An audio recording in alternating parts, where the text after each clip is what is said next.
well, 6 minutes past. What do we think?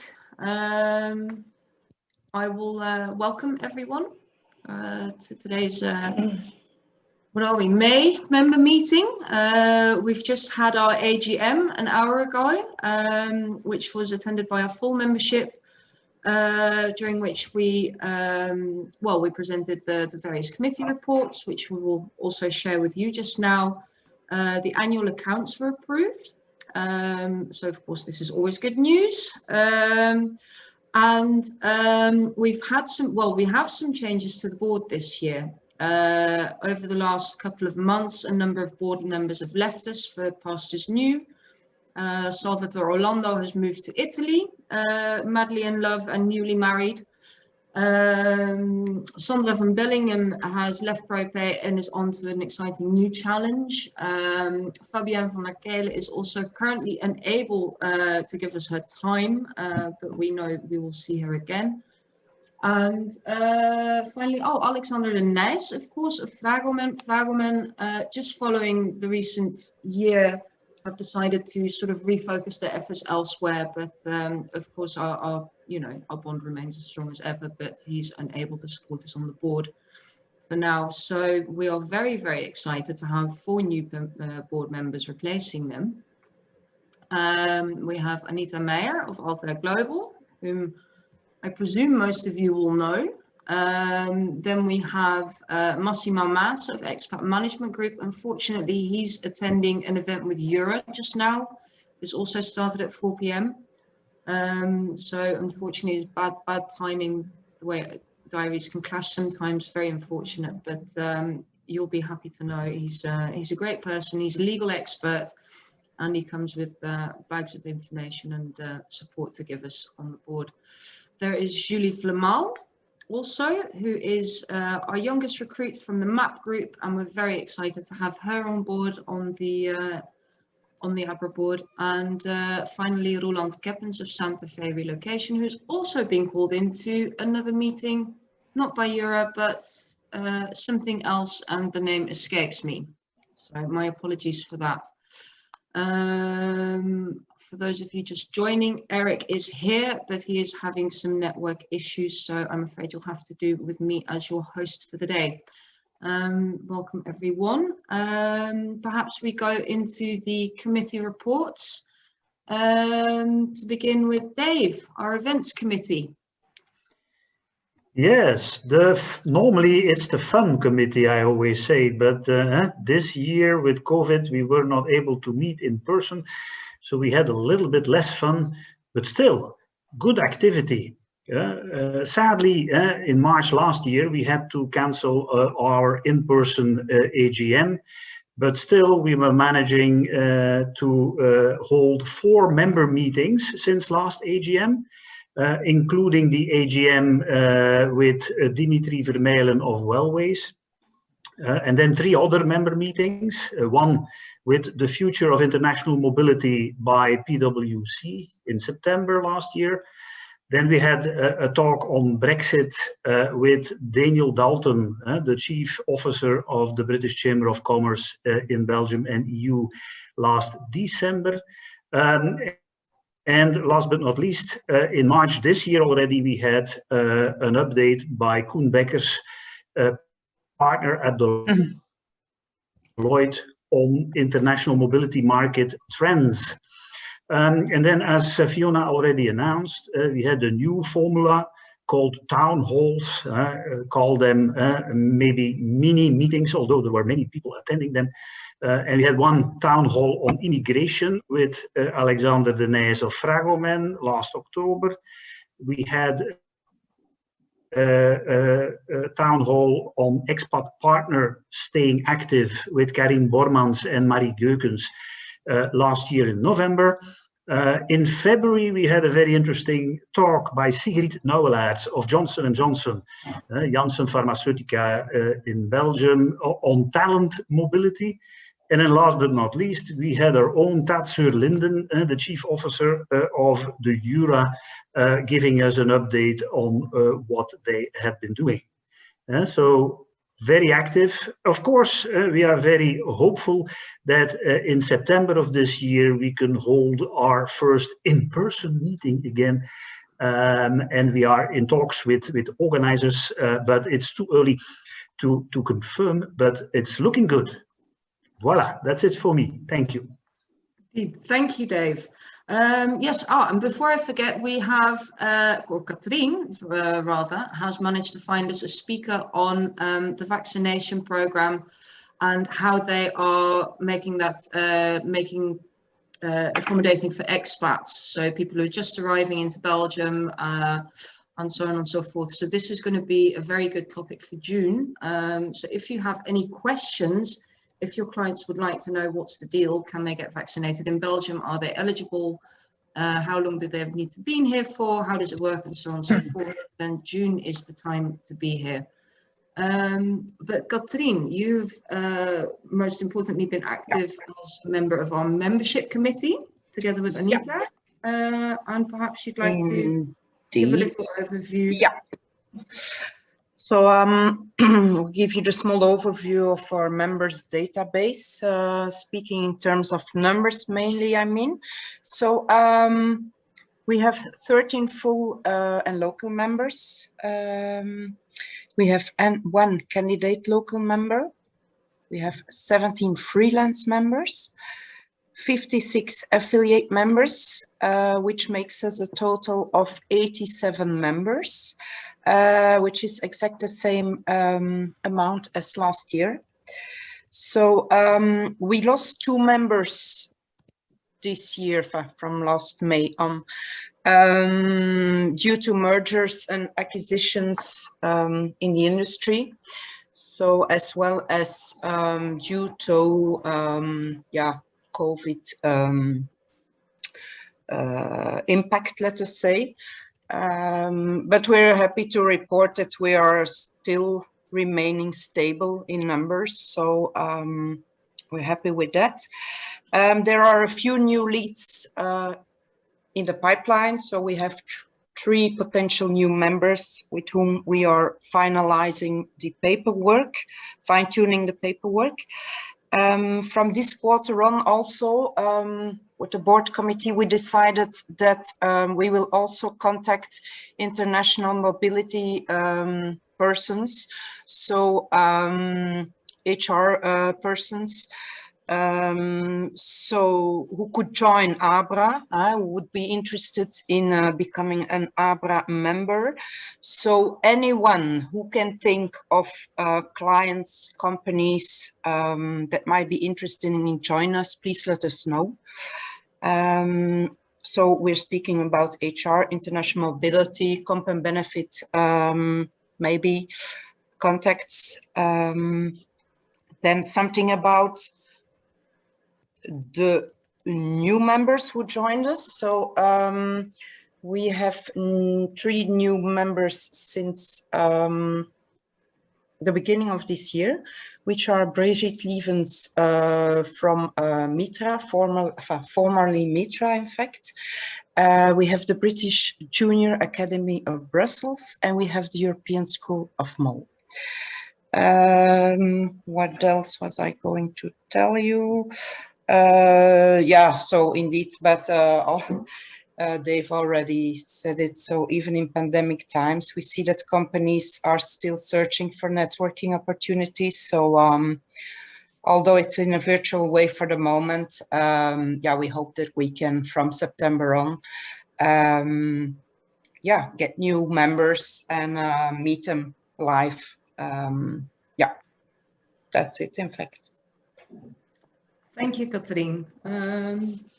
Indeed, yes, let's hope, and we'll be sure to keep you posted as to our wild plans for our September meeting, providing all is allowed, of course. But perhaps another important and very, very active committee has been the relocation committee. And Eleonore or Deborah, which of you would like to tell our members what you've been up to in the last year? Deborah, you can start. Yes, okay. So we handled indeed different topics. First of all, we have the non-EU driving licenses. So for those people to exchange their driver license, it has been very difficult, and it is very difficult. So we have two categories. We have the non-recognized driving licenses. Those people need to do their exam again. And there are huge waiting times for them to do their exam in English. So we talked to the responsible of the examination centers of Brussels and Wallonia. We asked for more exams. And then secondly, we also asked if those people can take the exam before they receive their Belgian residence card. From the moment we have more updates about this, we will definitely let you know. About the non-EU recognized driving licenses, we keep on urging our authorities, explaining them that the delay of the exchange is too long. We continuously ask to speed up this process. And then within Brussels, we noticed that there is a different procedure amongst the 19 city halls. We are currently in process of outlining the different procedures from the different city halls. So we contacted basically the president of the GTI 19, who is an organization who covers the 19 communes of Brussels, and she's really very helpful to give us the contact. So once I have forms, we have a more complete file, we will definitely send this to all our members. Then, yeah, Eleanor, you have been a lot in contact with AWEX, FIT, and Commissioner Brussels of Task Force. Maybe you can explain that, or do you want me? Yeah? Yes, it's okay. Thank you, Deborah.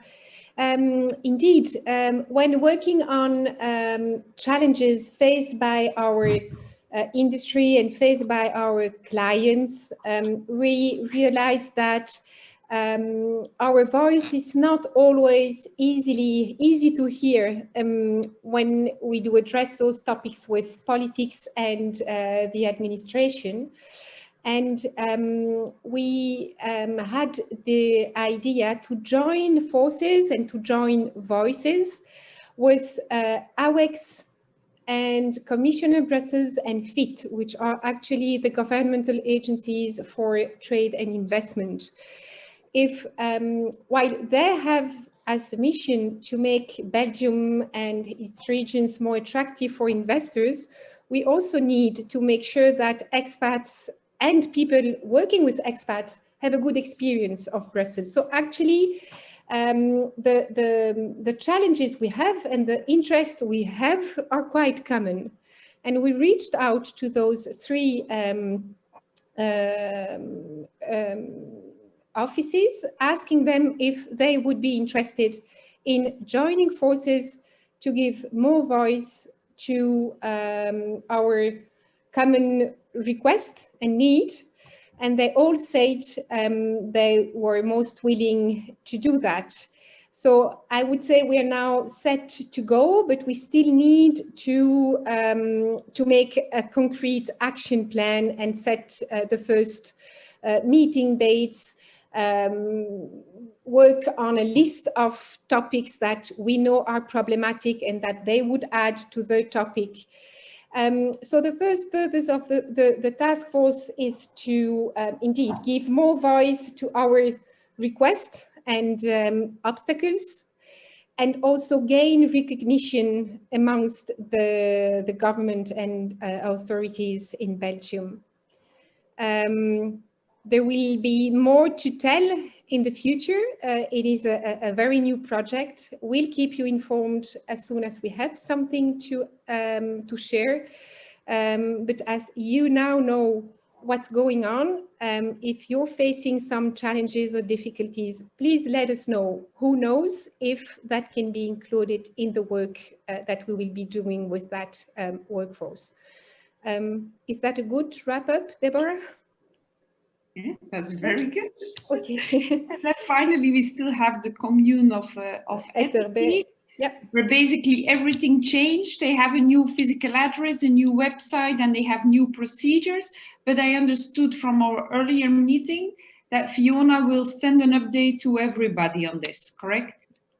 Correct, yes. It's Relocate is set to go out this week. I'd had hoped to have it finished yesterday, but of course there was a lot of meeting prep for today, and so there's a final article to finalise and some T's to cross and I's to dot, and you should all be having it in your mailbox this week. Because indeed, with everybody being working from home in the last year, we haven't printed Relocate anymore and sent it to offices because there was nobody there. So it's been purely digital this year, but we're hoping to restart that again and get back to some semblance of normal towards the end of the year. And yes, on behalf of the Communications Committee, what have we been up to in the last year? We've, this is more of a technical back-end issue, but we've updated our CRM after 6 or 7 years, so it was very desperately in need of a bit of an upgrade, so we've completed that. And the traffic to the website remains very good. You see sort of seasonal peaks where between September, October and January, February, we get a lot of traffic, and then June, July, August, it all drops off as people go away on holidays and so on. But the numbers are, sorry, I have to check a different screen. On average, our monthly average for 2020 is just over 7,000 unique visitors. And they view just under 89,000 pages per month. So that's very good. So it's good to know that despite whatever else is happening in the world, people do still remember who ABRA is. And we know we're important, and we know the work we do is important, and we'd like to have some sort of recognition, and for the government to finally recognise that all the value we bring to the Belgian economy, of course. So we've actually been inspired by Eura in this case, because the topic of recognition, of course, for those of you who've been members for a few years, you'll know every once in a while, every so many years, we start talking about it and we get somewhere and we have a good contact person, we have a good inroad, and then there's another election and everything changes and we're back to square one.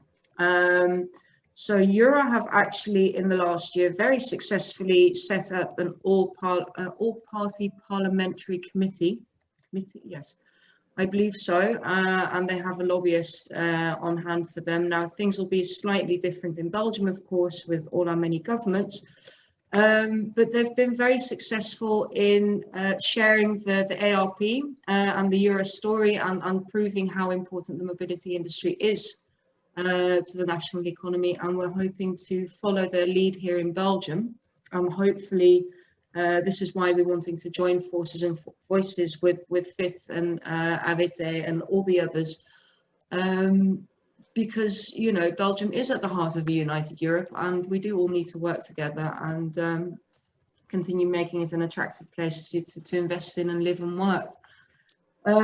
So that's what we'll be looking towards doing over the year ahead, in the year ahead. And I'm very, very happy and pleased and grateful to announce that I now have 2 people who've offered to help me on the communication committee, rather. And that is Roland Geppens of Santa Fe Relocation and Sebastian Duimen from St. John's. So I'm very excited. We're looking to map out our current storyline, things we communicate at the moment, and what the biggest storyline is and how we'd like to share that, and hopefully strengthen our voice as an association moving forward. That's pretty much rounding up on the committee reports. I mentioned the accounts have been approved. We have a town hall in June. With regards to the town halls, we're very grateful for everybody's interest. They've really been quite they've been very popular with you, and we hope that as of September we can meet in person again for our usual quarterly member meetings.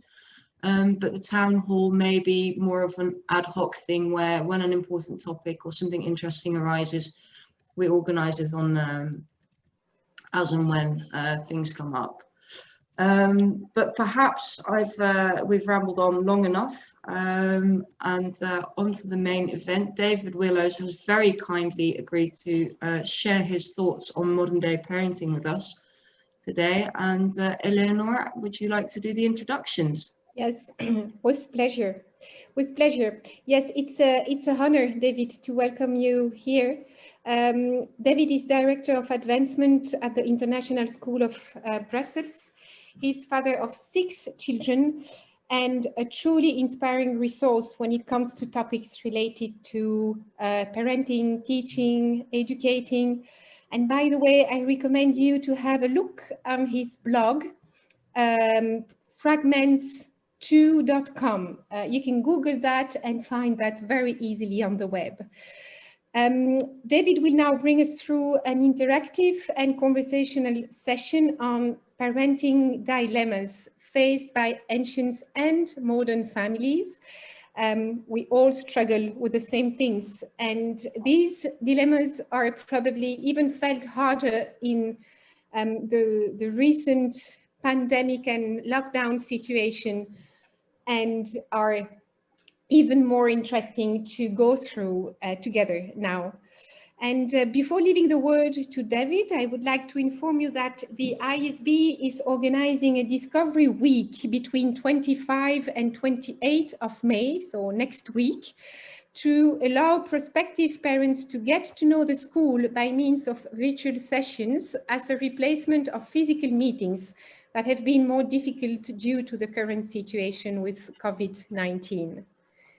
So, David, please go ahead. No, and Fiona, thank you very much. And it's nice to see some faces on the screen today that I know very well and have known for many years. And obviously, ABRA has been a part of ISB's history over some time now. And I would just say before I forget that, you know, when you do come back to those physical meetups and events, don't forget ISB. We would love to host you for an event in our chateau or one of our buildings. So bear that in mind, and Dave, maybe make a note of that. And we're happily provide some refreshments and a glass of wine. So now it's being written down, David, and I have a lot of people that can confirm that you said this. Yes, exactly. It's being reported, so there we go. I'll also just, Dina and Amy are on the call with me today. They work in my team, and so if you have any questions about ISB and how we take families through this, then of course reach out to them. And when it comes to thinking about modern family life, I'm always a bit nervous when my own wife turns up on the call. Christina is here, so there's going to be maybe an A side and a B side. What I say and then what she actually says is the real family life. So maybe there's a dual perspective here. But I'm going to share my screen with you, and hopefully that today, in a few minutes, we can move forward a conversation that is both going to be relevant to the understanding of what we're all trying to do professionally, but also where we are in terms of our own personal situations. Because even if we don't have children, most of us, sometime in our life, have been part of a family. We have parents, or we had parents, and then there are many of us now who are in relationships, and some of us have children. And one of the things that is absolutely clear is so much of the work of what we're doing in schools, but also what you're doing in supporting families in transition, is connecting to the modern day realities of family life. And if you don't know me, there's 6 things here that might be of interest for you to scan your eyes across, that may or may not be of interest, but I'm not going to give you my CV, and there may be some things that are surprising you about they're all true. Probably the one that's relevant is number 3, that a few years ago I published a book on modern family life. And maybe number 5, that one of the things that I've done most recently outside of my day job is actually released an animated film, which actually has a strong theme about modern family life. And so if you would like to Google my name and a film called The Caravan, it gives you a 5-minute little short narrative that has been part of my own COVID creativity quest. But those are some things about me. And also what I should say right at the beginning is put some disclaimers. I'm not necessarily an expert in being a good dad. I'm not here to tell you that I am, and my children will probably turn up any minute to tell me that I'm certainly not. I'm not an expert on managing COVID or understanding COVID better than anybody else. I'm certainly not an expert in helping my children do their homework. And when it comes to maths, they certainly wouldn't want me to help them do their homework because they left me standing a long time ago. And also one of the things that this presentation is not a presentation in a straight line. It's about dipping into a few ideas that I hope that 2 or 3 of them will stick with you, and maybe as you're going for a walk or having a glass of wine or having dinner a bit later on, then you'll just reflect on that and maybe think about those ideas. And we're going to look together a little bit about this idea of the story of modern family life. And to be honest, this is the picture that most of us see in magazines, and it's a marketing image that we may or may not identify with. I don't identify with this picture because I'm not sure it's necessarily reflective of modern family life. And so I kind of prefer this one. I hope this is not from any of your family albums that I stole from social media, but this is for many people. The chaotic nature of modern family life is perhaps a little more resonant. It's maybe doesn't have all of the cliches that you'll see here, but certainly for us with 6 children in at least 2 countries and you know a couple of ex-partners here and there, what this means is that it's more complicated than most of the media would normally portray. And this was before COVID. And when COVID comes along, well, the reality is that everything around family life seems to have been a little bit exaggerated and blown up. And those pressure points that we feel in families, maybe we feel them a little more acutely. And so that's why I say that so much of what we maybe reflect on today is both about families in transition and understanding what they may be going through, but also our families and feeling some of these things resonate with where we are in a few hours as we sit around a family dinner table. There's no doubt that COVID has affected families in so many different ways. Here's just one very simple report that came out which suggested that you know, when we look at the impact of COVID, we see the impact on people's mental health. We see the impact on student behaviors, and certainly for those of us who work in schools, both mental health issues and behavioral issues are certainly evident as we look at the short term, and probably we anticipate into the long term, into the wake of COVID. We see that some of these things are certainly beginning to arise. And then one of the most direct impacts you see for family life is this huge impact in terms of regular childcare and the loss of that. And also for many of us, having our children, particularly young children, work around our knees as we're trying to get on with the day-to-day business of, you know, keeping our jobs going, and working at home as well has had a huge impact. So we certainly see that impact is there. So what we're going to do is I'm just going to stop sharing for a second so I can see some of your faces, and maybe either in the chat or if you want to express something, if this is the time you want to unmute yourself. Just a quick sense of what maybe have been some of the challenges or opportunities that you have felt, as if you're a parent or you're a son or a daughter, or you just simply part of a family, even if it's a family that is spread across the globe. You know, what are some of the challenges and opportunities that you have felt over the last few months, year and a half?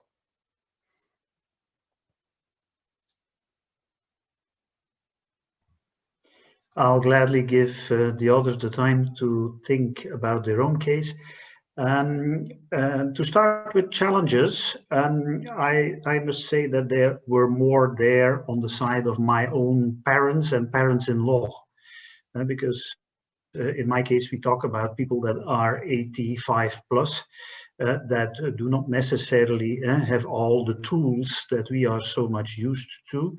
And as such, it was much more difficult to organize a regular contact with them, because at a certain point of time we couldn't even visit them, or we should decide who goes to this parent and who goes to the other, but never to the same one. So that on the challenges side, I think was the biggest challenge in my situation. It's improving now because they're all vaccinated, but then again, they're still not as active online as we all are, and as our children are, if we have some of them. On the advantages, I mentioned it. I mean, technology. It's fantastic to be able to just take part in this meeting, for example, from home, without having to drive through traffic. Although, of course, the goodies are not there either. Digital champagne doesn't taste as good as real champagne, and what have you. So to end with the last challenge, it's meeting you all in person. I mean, that has had a very negative effect on me, and every morning I have to boost my own morale and say, Dave, this is gonna be a good day, and luckily most of the time it happens. Thanks, Dave. No, I appreciate that. I think what I'm picking up from that is that you know, we can probably all relate to that sense of the disconnection that this makes us feel with families that are spread in different parts of the world. A sense of that there's opportunities that technology has brought to us. You know, how many of us suddenly realized that we could go on Zoom with family members here, there, and everywhere, and do silly quizzes. At some point in this history, that all stopped, and we, you know, stopped doing those quizzes and went on to something else. And so there are the two sides that it opened up possibilities, the lack of commute, maybe giving us a bit more time at home, but also realizing that we have our own needs to socialize and be connected with other people that we don't feel. Does anyone else have anything else that comes to mind? Yeah, hi David, Anita here. I'm not sure whether I'm going to put it in the category of an advantage or a disadvantage, but my grown-up children moved back in. Where should I put that? Well, I think the question is, where should you put them?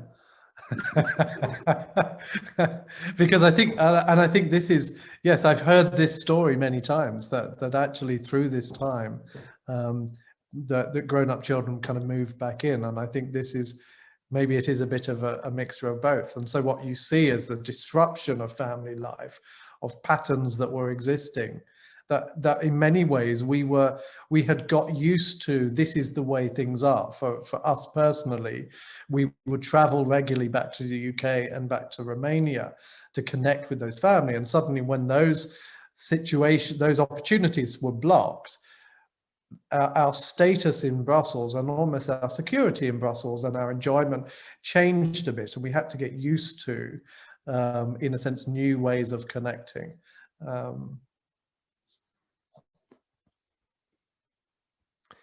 Well, we're going to come back to this conversation, so I'm going to share my screen again. But I think we will probably all recognise some of these. That in what part of the story, the complexity here is that it's not all bad, and it's certainly not all good. And then the question that I'm in a sense offering today is, well, how do we make sense of all of this? And I'm just going to talk for a few minutes about basically throw out 5 ideas which maybe help frame some of the chaos. I'm very interested in framing theory. And framing theory is a theory that basically says, you know, when things are very complicated, you can actually sometimes make sense of it by taking a very simple idea and seeing that complexity through the simplicity of that idea. And so maybe 1 or 2 of these will resonate, and you may have heard some of them before. And I'll be brief, don't worry, this is not an academic lecture, even though it begins with Socrates. So one of the things I really think about modern family life is that it goes back to this idea of Socrates, that the more we know, the less we know. And I'll explain this very practically and simply. When I was a dad for the first time, just over 25 years ago, I really thought I knew everything. Not just because I was 25, but I'd read a couple of books. I'd been on the prenatal classes. You know, I knew I was going to be supporting my wife through the birth, etc. And I even had the ham sandwiches ready and made, waiting by the door. I was done. I was good. I knew what it meant to be a dad. And then maybe you have had this experience if you are a parent. But as the children grow up, you begin to realize that you know less and less about what it means to be a parent. And actually those things that you thought you knew and had absolutely nailed, I began to realize that in some ways I'm still learning things as we go along. And then when COVID comes along, at the beginning, maybe we also had this experience of we've got this, we know how it's going to be, and we're going to move through it confidently. And actually COVID took us through another cycle of the more we went through it, the less we knew. And we actually began to abandon some of those things that we thought we knew, like we know that by this time next year, we're going to be getting on airplanes again. And it didn't happen. And we begin to doubt. And in some ways, one of the things I think that maybe unites us in modern family life is that we're all going through this experience, and that we have to, in a sense, take confidence. And I think Socrates wanted us to take confidence in the fact that we're not alone in this respect, and that maybe as we get older in many things in life, we actually have that perspective of we probably didn't know a lot back then compared with what we now know. We definitely don't know. So that's one idea. And another idea is this idea of good enough is good enough. David Winnecock was a British child's pediatrician and psychologist. And one of the things that he was looking at when he was writing his book about good enough parenting was this idea that in so many ways, one of the biggest problems with parenting and being a good parent is actually that most of us are striving for perfectionism. We want to be the best, and we can never meet that standard. And that gap that grows between, you know, being perfect and then being me, actually is a real problem with being a good parent. And so Winnecock introduced this idea of good enough parenting. And one of the things that I really like about this idea is, first of all, it's comforting because it means I might scrape through as being just about good enough, which is one level under good enough. And if you're just about good enough, then basically one of the things that it's pushing us to the idea of thinking about is that there are very few things that you have to be able to achieve as a parent by the time your child is at the age of 18. First of all, they have to have survived. Secondly, their therapy bills shouldn't be too much, and at least you should be able to cover them when they finally move on and out of home. Generally, you should be on reasonable speaking terms. And they should be prepared in some ways to make their own fumbling, stumbling way through the course of their own life, and perhaps eventually become parents themselves. And so if we can reach that level, maybe Winnecock is saying that's probably good enough. And I think that one of the struggles, as I say, especially in complex times, as we think about COVID, is that many of us were trying to make COVID, as we had children around us, we wanted to do really well. We wanted to excel at being parents at that time. And we were just, the reality was we were just surviving. And maybe the message here is, if we survived it, then it was good enough. Another idea by Alan de Botton, who many of you probably have read some of his books or seen his work from the School of Life. And de Botton has this wonderful statement that there is more to childhood than school. And that may seem strange coming from someone who spends his life working in a school. But what Botton is trying to say is that actually for many children, the rest of their life, once they leave school, the reality is that most of their time, they're trying to come to terms with their childhood, and they're trying to make sense of their own childhood. And any one of us who've had therapy know how true that is. And so what de Botton says is that, yes, school is important, but it's really important to recognize when we think about our own children, to recognize that childhood is actually more important than school itself. And school has its place, but giving children the time to reflect on and come to terms with their childhood is actually really important. And somehow in this time when many of us are thinking about how much have our children lost, I'm kind of wondering whether or not actually COVID has also given some of our children the opportunity to be children and to be at home and to be more playful and find other ways of being rather than just focused on school. There's another book that I love, which is called The Power of Moments. And in that book, they talk about experiences and the things that we remember. And it comes out of this book that basically when children look back at their own childhood, they will only remember two things: the best times and the end. And so when we are struggling, sometimes moving through periods of transition, when we're going through periods of crisis, like we have been with the COVID-19 experience, it may be helpful for us to think about when our own children look back on this. If this is true, they're gonna remember some very good times, high moments, and they're gonna remember the end. But actually our brains have this filtering activity that is associated with many experiences in life, which means that some of the stuff that we fret about, where we don't meet the mark, where the dinner wasn't as good as we hoped, actually, in the end, the children won't remember it. And then a final piece of wisdom, actually not from a philosopher, but from a very wise person who was my own therapist many years ago. As I was struggling as a young dad, he said to me, one thing you need to remember: a parent is for life and not just for childhood. And those of us who have older children know that all too well, that we sometimes have this image that being a parent finishes at 18, and it certainly doesn't, certainly not when it comes to children requesting loans and other financial donations, or washing, or whatever it is that they need and come home to us for. But being a parent is at different stages of our life really important.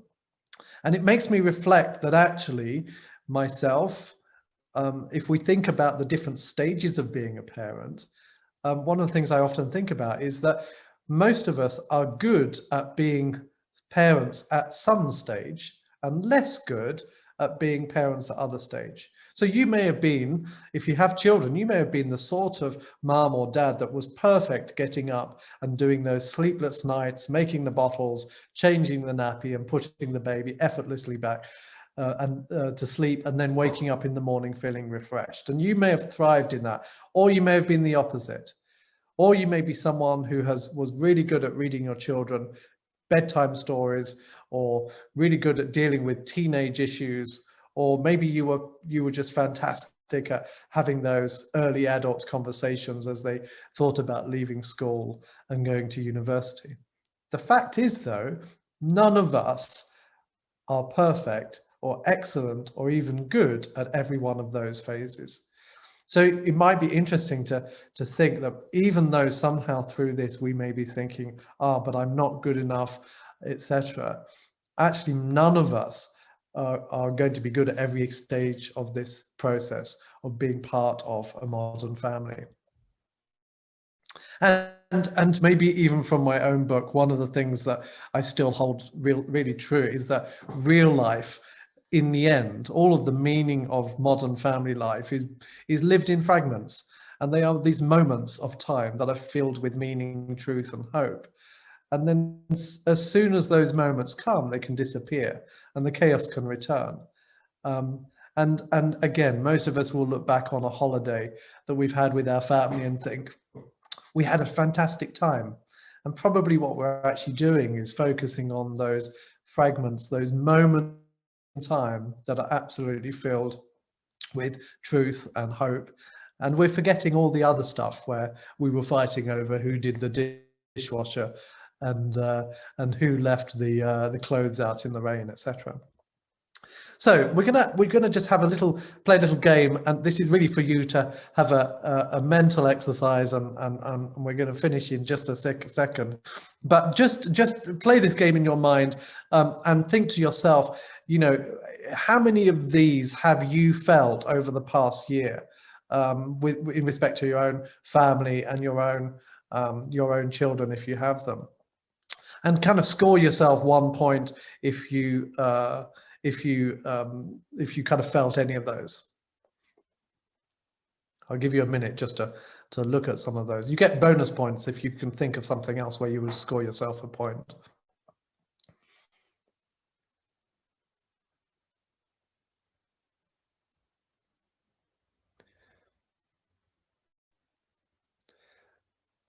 Those of us who work with families who are in the process of relocating to Brussels probably feel a lot more of these during that time of transition, and particularly that, you know, did I ruin my child's life living here? We know so much that families in transition are going to be experiencing this crisis of parenting in so many ways. But I would hazard a guess that many of you have scored above 1.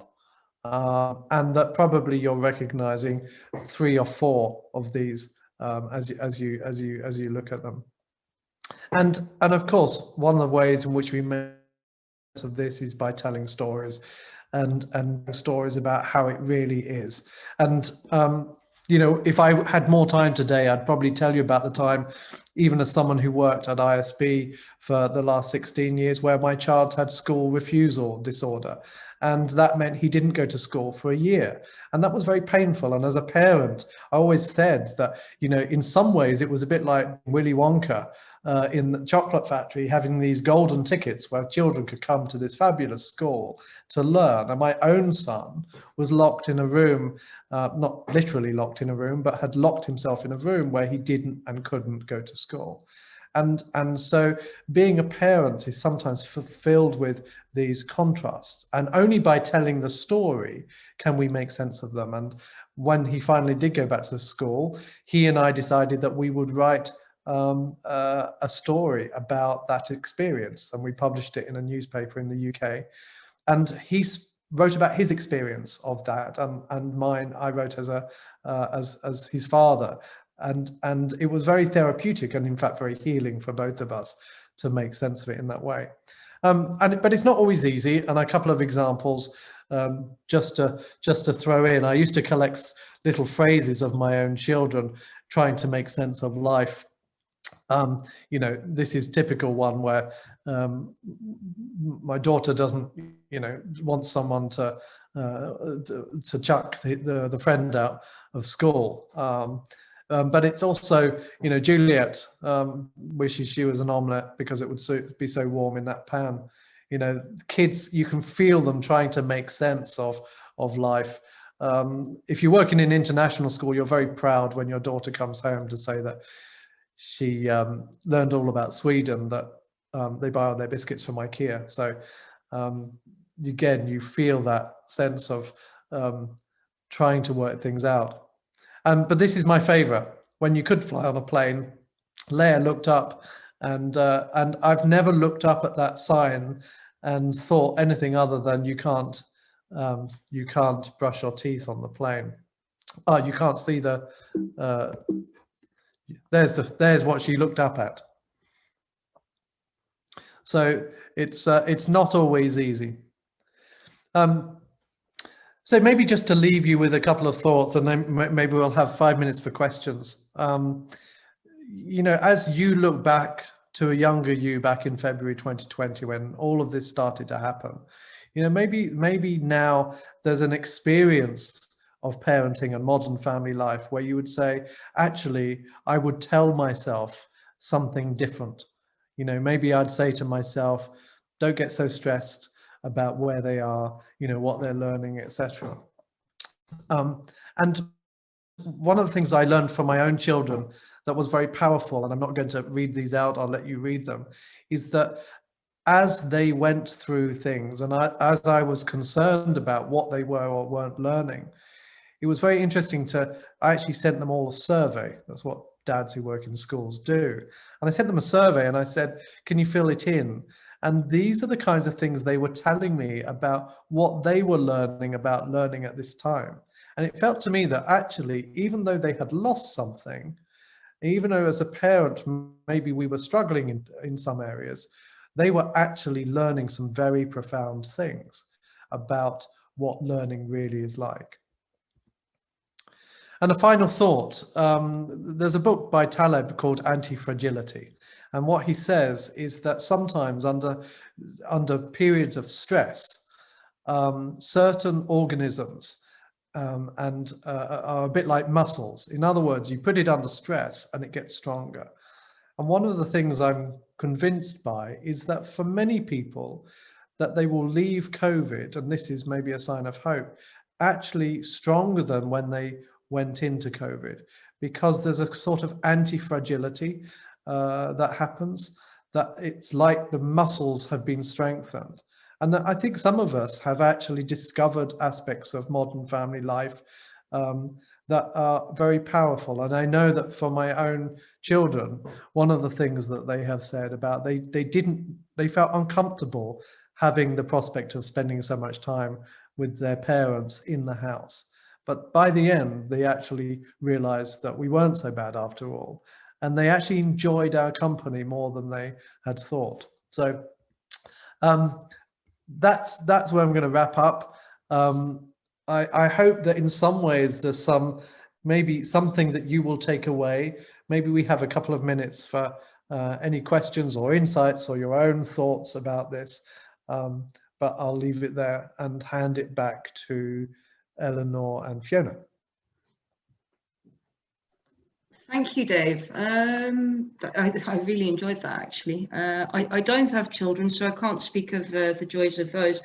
I can only relate through, I have a puppy since late last year, and some of the things I've told myself, they really do ring a bell. I'm getting this wrong, and I shouldn't have responded like that. But the one thing that gets me through is it's all a phase, and this too shall pass.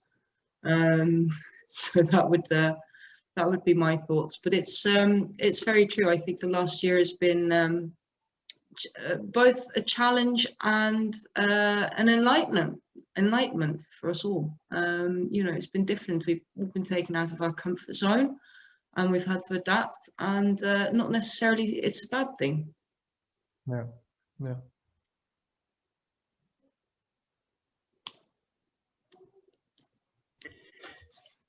David, a question from my side. It's of course rather obvious that we should always try to keep our cool in any family situation, and that we should kind of get in the heads of our family members that we are always there and available for them when they need. But how do you actually do that? And how has this become more difficult or more easy in COVID-19 times? It's a great question. Yeah, I mean, I think there's a really big question there around how do you ever demonstrate that you're there for somebody? I think that some of the things that I've been very curious about in chaotic times like this is how you establish routines and certain rituals. And that's something we've done through the ages, in fact. I mean, that's why churches, you know, arose in so many ways. And I can say that as a former priest. But when people go to church, it's because it's a way of creating a ritual that helps you make sense of the chaos. So today's rituals may not be going to church, but they may be equally important. That's why many people feel like there's the ritual of the evening meal, where it's important to spend at least 15 minutes sitting together and having a conversation, even if no one listens to each other. We're there. You know, going for walks, even when the children feel that going for walk is you know, the worst possible thing that you've ever asked them to do. These rituals, eventually after 12 kilometers, they'll start enjoying it. But, you know, for the first 12, it's painful. But these rituals are really important, I think, in creating, what they do is they create both memories, because they will look back on the time as that's the time we went on that walk that Dad dragged us to. And I think they create a structure, and in that structure they also find a closeness. I started running more with one of my daughters, and I know that in some ways, even though she's running well, she's not, she's running ahead of me now, she's far too fast, she's 16 years old, and I have my headphones on, we don't talk, but it's not all about talking. It actually is about being there and doing something with her, and that is important. She's downstairs, so you can actually ask her what the real truth. She just wants to show off and beat her dad at running, that's all. And that was maybe even more important during lockdown, where all routine and habits were, you know, swept away in a couple of days. And that was at least my experience. We were all in the same house and sharing the same space and time, but it was quite hard to align in order to keep those real moments together, because from one day to the other, you have so many different things to manage at the time. So you would say that implementing or creating habits and routines is something that does bring people together, if they're good. Yeah, I think so, and I mean the danger of habits and rituals is that you can invest in them. It's like there's a big debate in the theory of play about the play is good for people, but as soon as it feels like work, it's not good for people. And so how do you make play authentic, and how do you because otherwise it's just, you're just forcing us to sit down and have a meal together, to have quality time. I hate the phrase quality time, because it loads the time that you have, and it infuses too much pressure. So one of the things that for me, the trick is, how do we create opportunities for connection that are playful and actually have no intended outcome? Because that's the only way you'll get, you know, I just want to have time with the kids. I'm not interested in the quality of that time. I cannot be interested in the quality of that time because it's too much pressure for me and for them. And you're not the only responsible of the quality of the time spent together. Yeah, right? and in so many ways, what you find is that what we all remember are those serendipitous moments. You know, I can remember, I don't know, 10 or 12, whatever moments with my own children over the course of the last 25 years. But it's only 10 or 12, but those 10 or 12 are the most significant of our family life. And they happened almost always through some serendipitous occasion where just the stars aligned and the weather was nice and we had a laugh or whatever it was. But you can't design that. All you can do is just do the ritual and hope that every now and again it will happen. And this goes back to that idea of if it's good enough, these things will happen. And as I say, the last thing I want anyone listening or watching this to think is that somehow we are in any way a model family. I mean, we are dealing with things like, you know, how much screen time are the kids having, and you know, that's one of the issues that so many parents are going through. Yeah. Yes, because this is, I agree that, you know, the COVID had some good things, we learned from it. But for me, one of the biggest challenge is managing that screen time. Because before, you you say no cell phones in the bedrooms, you could really no cell phones during dinner. And now it's part of their life because of that distance learning. Yeah, everything is through their cell phone, through their computer. And so I'm wondering which effect that will have in the long run. Yeah. And I think this shows the relativity of so many of the things that we make moral judgments about. So in pre-COVID times, we might have said, there are certain things that, like screen time, that are generally bad because they should be doing other things.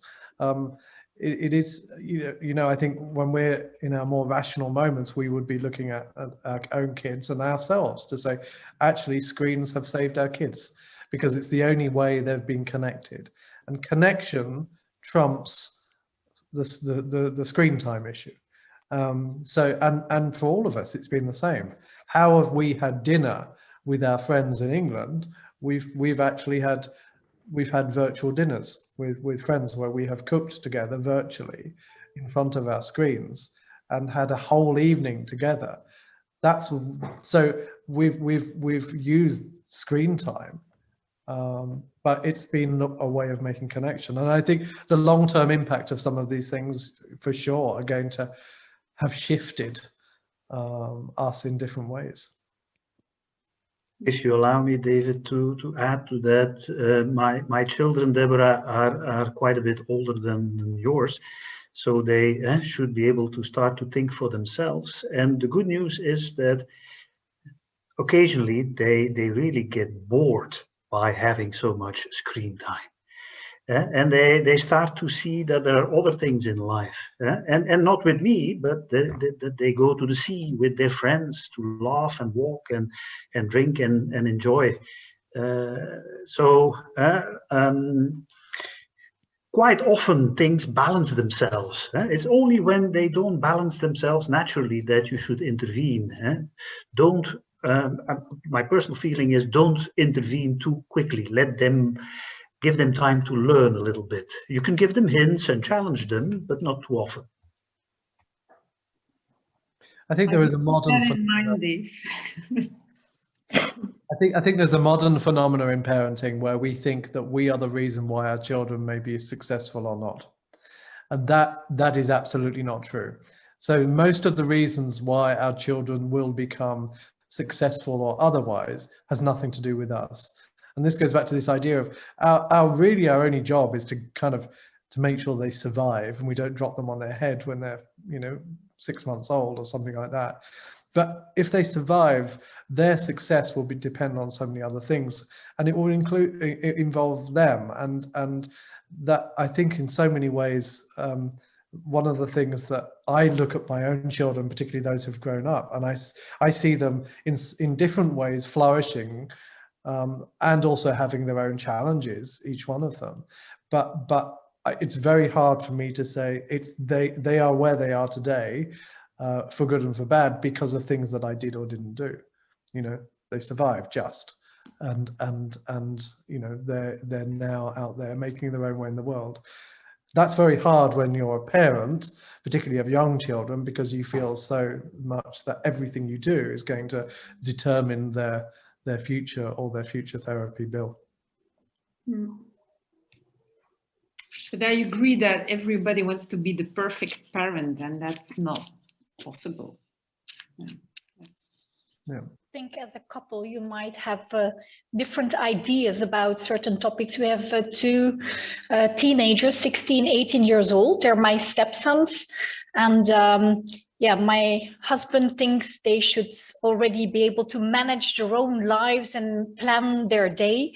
But then I felt very upset that if they only had class at online at 11, that they were still in bed at 10:30 on a school day.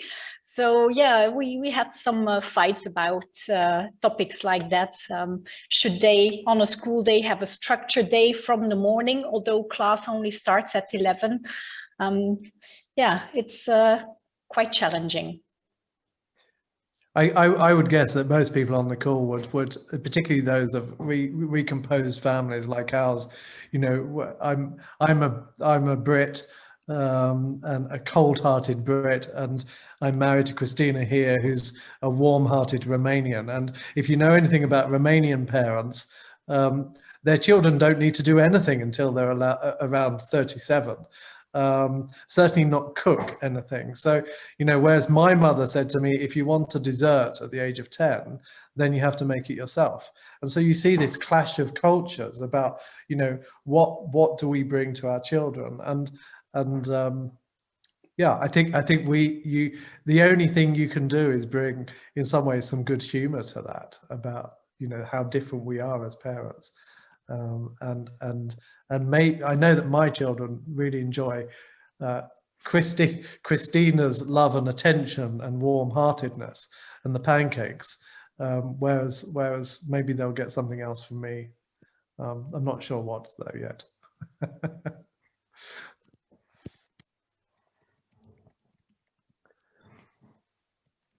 Well, I'm very aware of the time that we have moved beyond the 1 hour that was told to me. So Fiona, shall I hand it back to you? And thank you everybody for your interaction today. I really appreciate it. It's not always easy talking about being a parent or listening to parents talking about being parents, but it's good to be with you today.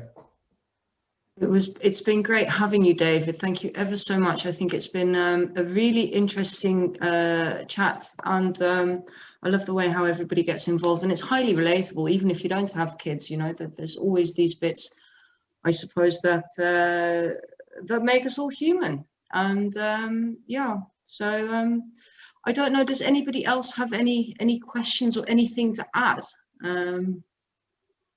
I've enjoyed it very much. Milos says it's a really good book for all parents. So make a note of that. It's a book from Philippa Perry. It's about the book you wish your parents had read and your children would be glad you did. It's a really good book. I would advise to everyone. I mean, just relating to what you said, David, about the what is the really influence of parents to their kids, you know. It's not that we really got nothing to do with them. There is a bit of influence that we do, but yeah, what that has impact on their future lives. I mean, I just, as you were talking, I was struggling here with my youngest son because he had his homework, so I could just relate to everything you were saying. Yeah. Absolutely great. No, and thank you. And I mean, it's a catchy title, if anything. I can't tell you about the content, but I would really recommend it. Thank you, David, for a great presentation. Sorry to interrupt. Thank you. Thanks, Milo. It's good to see you. Absolutely. Thank you, everyone. Have a great afternoon. Before we sign off, Deborah is one of the panelists at a BritCham UK-EU Gateway for Trade and Investment workshop tomorrow. If you can, please do join her. It's going to be very, very interesting. And just a reminder, we have a June town hall planned for the ABRA members regarding the Belgian vaccination program for expats, but invitations will follow. And after that, we break for the summer. So I suppose I wish you all a wonderful summer, be it near or far. May you get time away from the screens. May you get to reconnect with all the people you love and care about the most. And we look forward to seeing you all again in September. should you not be joining us in June. Thank you, everyone. Thank Thank you. you. Bye-bye. Thank